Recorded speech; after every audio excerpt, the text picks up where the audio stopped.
தமிழ்நாடு காவல்துறையின் முக அடையாளம் கண்டறியும் இணையதள பக்கம் வலேரி என்ற பெயருள்ள ஹேக்கர்களால் முடக்கப்பட்டுள்ளதாக கூறப்படுகிறது. இந்த இணையதளத்தில் குற்றவாளிகள், காணாமல் போனவர்கள் மற்றும் சந்தேகத்திற்குரிய பல நபர்கள் குறித்த தரவுகள் அனைத்தும் பதிவேற்றப்பட்டுள்ளன. முதல் தகவல் அறிக்கைகள், அதில் சம்பந்தப்பட்டவர்களின் விவரங்கள் மற்றும் 50,000க்கும் மேற்பட்ட காவலர்களின் விவரங்களும் இதில் உள்ளன. இணையதளம் முடக்கப்பட்டாலும் தரவுகளை யாரும் திருட முடியாது என்று டிஜிபி சங்கர் ஜிவால் கூறியுள்ளார். தடுப்பு நடவடிக்கையாக இணையதள நிர்வாகி கணக்கு தற்காலிகமாக நீக்கப்பட்டது. அரசியல் விமர்சகர் சவுக்கு சங்கரை தேனி பழனிச்செட்டிப்பட்டியில் உள்ள தனியார் தங்கும் விடுதியில் வைத்து கோவை சைபர் கிரைம் போலீசார் கைது செய்த நிலையில் அவருடன் இருந்த வாகன ஓட்டுநர் ராம் பிரபு மற்றும் அவருடைய நண்பர் ராஜரத்தினம் இருவரையும் பழனிச்செட்டிப்பட்டி காவல் நிலைய போலீசார் கைது செய்தனர். சவுக்கு சங்கரை கைது செய்தபோது காவல்துறையினரை தகாத வார்த்தைகளால் பேசியது, பணி செய்ய விடாமல் தடுத்தது, கஞ்சா பயன்படுத்துதல் உள்ளிட்ட பிரிவுகளில் வழக்கு பதிவு செய்து இருவரையும் சிறையில் அடைத்தனர். இவர்கள் பயன்படுத்திய வாகனத்தில் இருந்து 400 கிராம் கஞ்சா பறிமுதல் செய்யப்பட்டதாக போலீசார் தெரிவித்தனர்.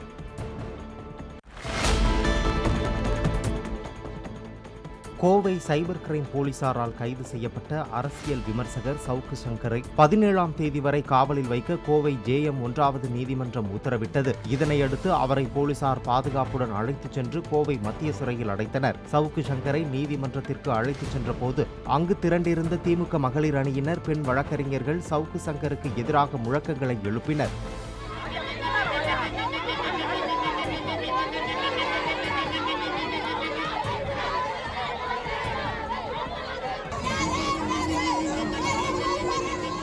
தொடர்ந்து தம் மீது பொய் வழக்கு போடப்படுவதாக சவுக்கு சங்கர் குற்றம் சாட்டி முழக்கமிட்டார்.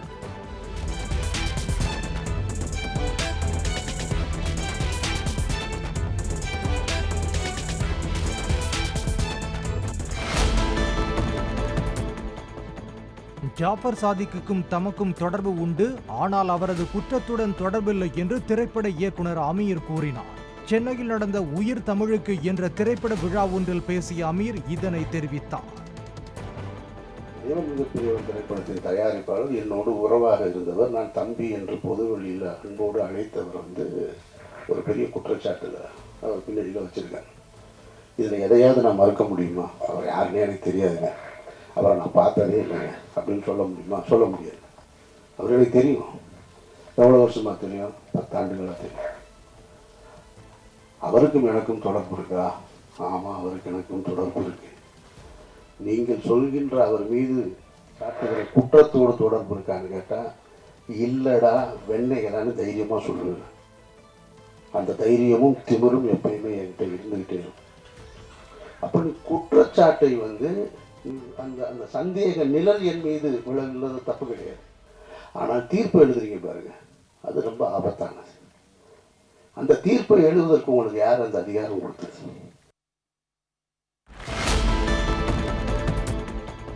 கோடையின் போது சிறார்கள் மற்றும் முதியவர்களுக்கு ஹீட் ஸ்ட்ரோக் ஏற்படக்கூடும் என்பதால் நீர்ச்சத்து அதிகமுள்ள காய்கறி மற்றும் பழங்களை உட்கொள்ள மருத்துவர்கள் அறிவுறுத்தியுள்ளனர். வெயிலில் சென்றுவிட்டு திரும்பும்போது ஏற்படும் அசௌகரியம் ஹீட் ஸ்ட்ரோக் அல்ல என விளக்கமளித்துள்ள மருத்துவர்கள் ஸ்ட்ரோக்கின் அறிகுறிகள் என்ன என்பதையும் விளக்கியுள்ளனர். வெயிலில் போயிட்டு அப்படியே ஜஸ்ட் டயர்டாகிறது, அதுங்கிறது ஹீட் ஸ்ட்ரெஸ், அவ்வளோதான். எப்போ நம்ம பாடி டெம்பரேச்சர் 40 டிகிரிக்கு மேலே ஆகுதோ அதே சமயத்தில் என்ன ஆகும், நம்ம பிரெயின் தெர்மோஸ்டாட்டால் இதை டெம்பரேச்சரை மேனேஜ் பண்ண முடியாது. அப்போ 3C நடக்கும். தட் இஸ் கன்ஃபியூஷன் ஆவாங்க.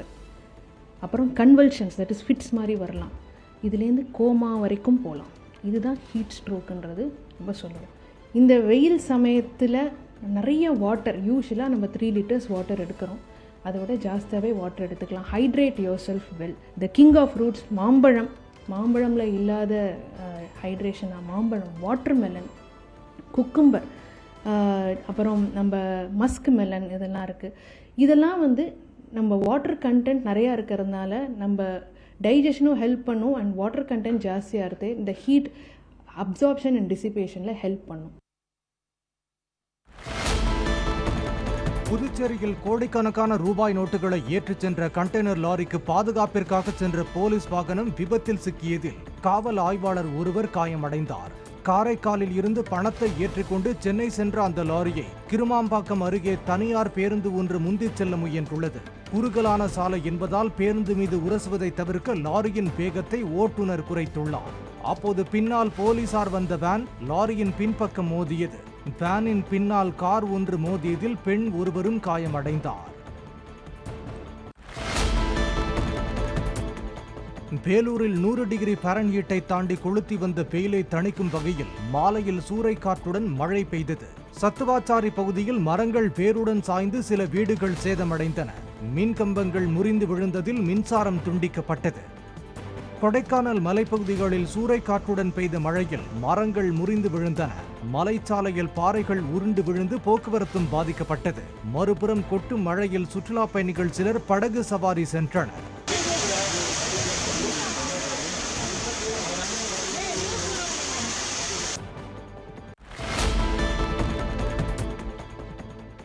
செங்கல்பட்டு ரயில் நிலையத்தில் நேற்றிரவு திடீர் மின்தடை ஏற்பட்டதால் இருட்டில் பயணிகள் அவதிக்குள்ளாகினர். சென்னை உள்ளிட்ட பகுதிகளில் வேலை முடிந்து வருபவர்களும் செங்கல்பட்டிலிருந்து தென் மாவட்ட ரயில்களில் பயணிப்பவர்களும் அதிகளவில் ஒன்று கூடும் மாலை 7 மணி முதல் 9 மணி வரையிலான நேரத்தில் மின்தடை ஏற்பட்டதால் செல்போன் வெளிச்சத்தில் பயணிகள் தட்டு தடுமாறி சென்றனர். தஞ்சையில் ஸ்மார்ட் சிட்டி திட்டத்தின் கீழ் 3 கோடி ரூபாயில் கட்டப்பட்டு கடந்த பிப்ரவரி மாதம் திறந்து வைக்கப்பட்ட ஹைட்ராலிக் கார் பார்க்கிங்கை ஏன் இன்னும் பயன்பாட்டுக்கு கொண்டு வரவில்லை என வாகன ஓட்டிகள் கேள்வி எழுப்பியுள்ளனர்.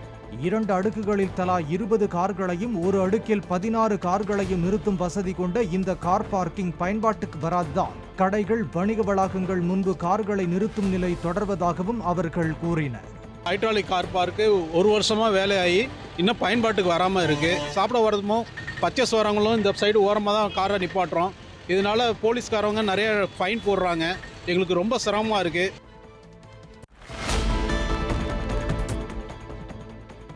சேலம் மாவட்டம் தீவட்டிப்பட்டியில் கோயில் திருவிழாவில் இரு தரப்பினர் மோதிக்கொண்ட சம்பவத்தில் இளைஞன் ஒருவன் பைக் ஒன்றிலிருந்து பெட்ரோலை திருடி பெட்ரோல் குண்டு தயாரிக்கும் காட்சிகள் சிசிடிவியில் பதிவாகியுள்ளன.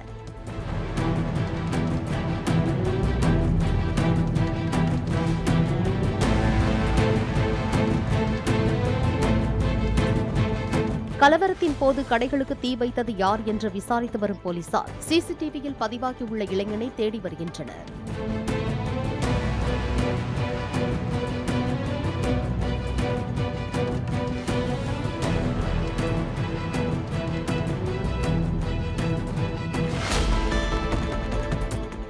சேலம் மாவட்டம் ஓமலூர் அருகே செம்மாண்டப்பட்டி அன்னமார் சுவாமி திருக்கோயில் குடமுழுக்கை முன்னிட்டு வள்ளிக்கும்மி ஆட்டம் நடைபெற்றது. சிறுமியர் முதல் பெரியவர்கள் வரை இதில் கலந்து கொண்டு இசை மற்றும் பாடலுக்கு ஏற்ப நடனமாடினர்.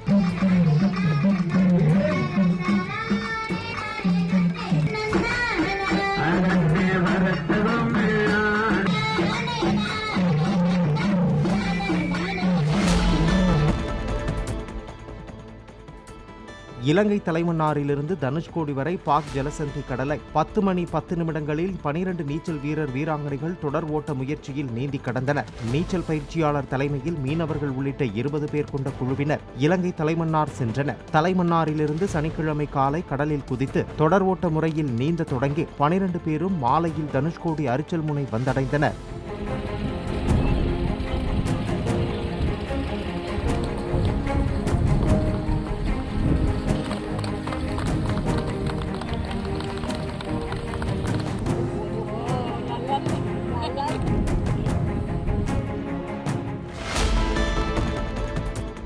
மேட்டூர் சேலம் சாலையில் தொட்டில்பட்டி அருகே உள்ள நெடுஞ்சாலை பாலத்தில் காடையாம்பட்டி கூட்டு குடிநீர் திட்ட ராட்சத குழாயில் உடைப்பு ஏற்பட்டு தண்ணீர் பீரிட்டு அடித்து பெருக்கெடுத்து ஓடியது.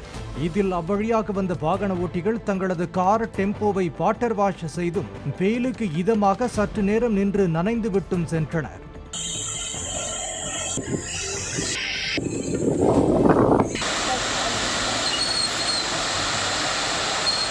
உடைப்பு காரணமாக பல லட்சம் லிட்டர் சுத்திகரிக்கப்பட்ட தண்ணீர் வீணானதாக அப்பகுதி மக்கள் தெரிவித்தனர். கோவை மாவட்டம் சூலூரை அடுத்த காங்கேயம்பாளையம் பகுதியில் நெடுஞ்சாலை ஓரம் இருந்த காய்ந்த மரங்கள் மற்றும் செடி கொடிகள் திடீரென தீப்பிடித்து எரிந்தன. வெயிலின் தாக்கம் காரணமாக தீப்பிடித்ததாக கூறிய தீயணைப்புத் துறையினர் விரைந்து சென்று தீயை அணைத்தனர்.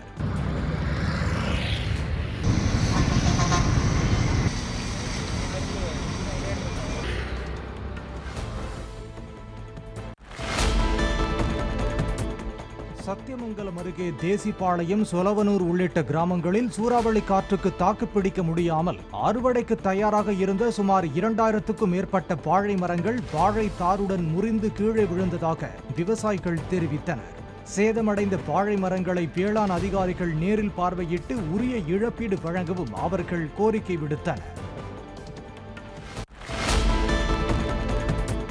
போலந்து நாட்டு பெண்ணை காதலித்து முற்றிலும் தமிழ் கலாச்சார முறைப்படி திருமணம் செய்து கொண்டுள்ளார் கிருஷ்ணகிரி மாவட்டம் சூரியனப்பள்ளி கிராமத்தைச் சேர்ந்த ரமேஷ். போலந்து பல்கலைக்கழக ஆராய்ச்சி பணியாளரான இவர் அங்கு கல்லூரியில் படிக்கும்போது அந்த நாட்டைச் சேர்ந்த எவலினா மேட்ரோ என்ற பெண்ணுடன் காதல் வளர்ந்தது. இரு வீட்டார் சம்மதத்துடன் தமிழ் கலாச்சார பாரம்பரிய முறைப்படி திருமணம் அரங்கேறியது. திருமண விழாவில் பங்கேற்ற சூரியனப்பள்ளி சுற்றுவட்டார பொதுமக்கள் மணமக்களை வாழ்த்தினர்.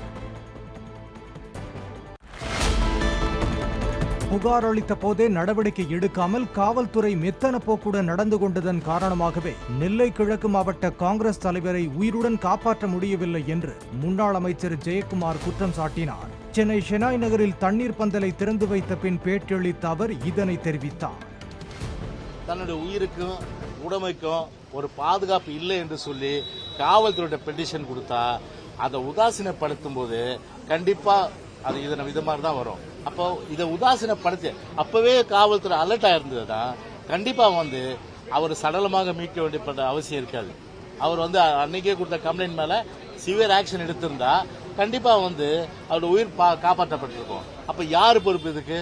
இந்த விடிய அரசுடைய காவல்துறையுடைய பொறுப்பு தான். அப்ப பெட்டிஷனை பத்தி கவலைப்படுறது இல்ல, இப்ப நாட்டு மக்களை பத்தி கவலைப்படுறதில்ல, லா அண்ட் ஆர்டர் மெயின்டைன் பண்றதை பத்தி கவலைன்ற ஒரு அரசு எப்படி விடியாத அரசுடைய முதலமைச்சர் ஹோம் டிபார்ட்மெண்ட்டை வச்சு இன்னைக்கு அதை இன்னைக்கு முடிக்க விடாம இன்னைக்கு தூங்கிட்டு இருக்காரோ அதே போல தான் இன்னைக்கு காவல்துறை தூங்கிட்டு இருக்கு. இன்னைக்கு